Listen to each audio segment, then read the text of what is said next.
ਦਿੱਤੀਆਂ ਗਈਆਂ। ਹੂੰ ਜਿਵੇਂ ਹਜੇ ਹੁਣੇ ਬਾਉਂਡਰੀ ਲੇਬਰ ਦੀ ਗੱਲ ਹੋਈ, ਮਾਡਰਨ ਸਲੇਵਰੀ ਦੀ ਗੱਲ ਹੋਈ, ਤੇ ਡੋਮੈਸਟਿਕ ਵਰਕਰ ਵਿੱਚ ਵੀ ਸਾਨੂੰ ਇਸ ਤਰ੍ਹਾਂ ਦੇ ਬੜੇ ਫਾਰਮਸ ਮਿਲੀਆਂ। ਫਾਰਮਸ ਮਿਲੀਆਂ ਨੇ। ਜਿਵੇਂ ਪਿਛਲੇ ਕੁਝ ਅਰਸੇ ਵਿੱਚ ਰਿਜ਼ਵਾਨਾ ਦਾ ਕੇਸ ਹੋਇਆ।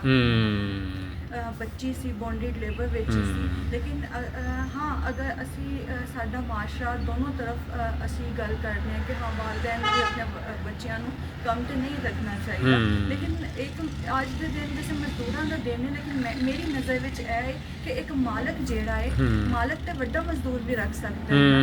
ਮਾਲਕ ਕੋ ਤਾਂ ਇਖਤਿਆਰ ਹੈ ਨਾ। ਪਾਕਿਸਤਾਨ ਦੇ ਵਿੱਚ ਕਿੰਨੇ ਮਜ਼ਦੂਰ ਨੇ ਜਿਹੜੇ ਬੇਰੋਜ਼ਗਾਰ ਨੇ, ਕਿ ਉਹਨਾਂ ਨੂੰ ਕੰਮ ਤੇ ਨਹੀਂ ਰੱਖ ਸਕਦਾ, ਤੇ ਉਹਨੇ ਇੱਕ ਸਸਤਾ ਮਜ਼ਦੂਰ ਕਿਉਂ ਤਲਾਸ਼ ਕੀਤਾ, ਇੱਕ ਬੱਚਾ ਮਜ਼ਦੂਰ ਨੂੰ ਕਿਉਂ ਰੱਖਿਆ? ਇਸ ਲਈ ਕਿ ਉਹਦੇ ਇੱਕ ਤਾਂ ਉਹਨੂੰ ਇਹ ਕਹਿ ਸਕੇ ਕਿ ਇਹ ਸਸਤਾ ਮਜ਼ਦੂਰ ਹੈ, ਇਹਨੂੰ ਤਾਂ ਕੁਛ ਆਉਂਦਾ ਨਹੀਂ, ਮੈਂ ਤੇ ਇਹਦੇ ਤੋਂ ਕੋਲੋਂ ਛੋਟਾ ਮੋਟਾ ਕੰਮ ਛੋਟਾ ਮੋਟਾ ਉਹਨੂੰ ਤਸ਼ੱਦਦ ਵੀ ਕਰ ਲੈ, ਦਿਨ ਰਾਤ ਕੰਮ ਵੀ ਕਰ ਲੈ, ਉਹਨੂੰ ਡਰਾ ਧਮਕਾ ਵੀ ਦੇਵੇ, ਕੁਝ ਕਰ ਨਹੀਂ ਸਕਦਾ ਨਾ। ਬਿਲਕੁਲ ਸਹੀ। ਤੇ ਅੱਜ ਦੇ ਦਿਨ ਅਗਰ ਮੈਂ ਇੱਥੇ ਬੈਠੀ ਹਾਂ ਤੇ ਮੈਂ ਇਹ ਵੀ ਮੁਤਾਲਬਾ ਰੱਖਾਂਗੀ ਕਿ ਜਿਹੜਾ ਬੱਚਾ ਮਜ਼ਦੂਰੀ ਹੈ ਉਹਨੂੰ ਕੰਮ ਕੱਟ ਕੀਤਾ ਜਾਏ, ਵਰਕਰਾਂ ਨੂੰ ਸਕਿੱਲ ਸਿਖਾਈ ਜਾਏ। ਕੋਈ ਵੀ ਵਰਕਰ ਹੈ, ਜੇ ਅਗਰ ਉਹਨਾਂ ਕੋਲ ਕੋਈ ਵੀ ਸਕਿੱਲ ਹੈ ਤੇ ਉਹ ਉਹਦੇ ਉੱਤੇ ਕੰਮ ਕਰੇ। ਹੁਕੂਮਤ ਹੈ ਉਹਨਾਂ ਲਈ ਸਕਿੱਲ ਸੈਂਟਰਸ ਖੋਲੇ ਔਰ ਫ੍ਰੀ ਸਕਿੱਲ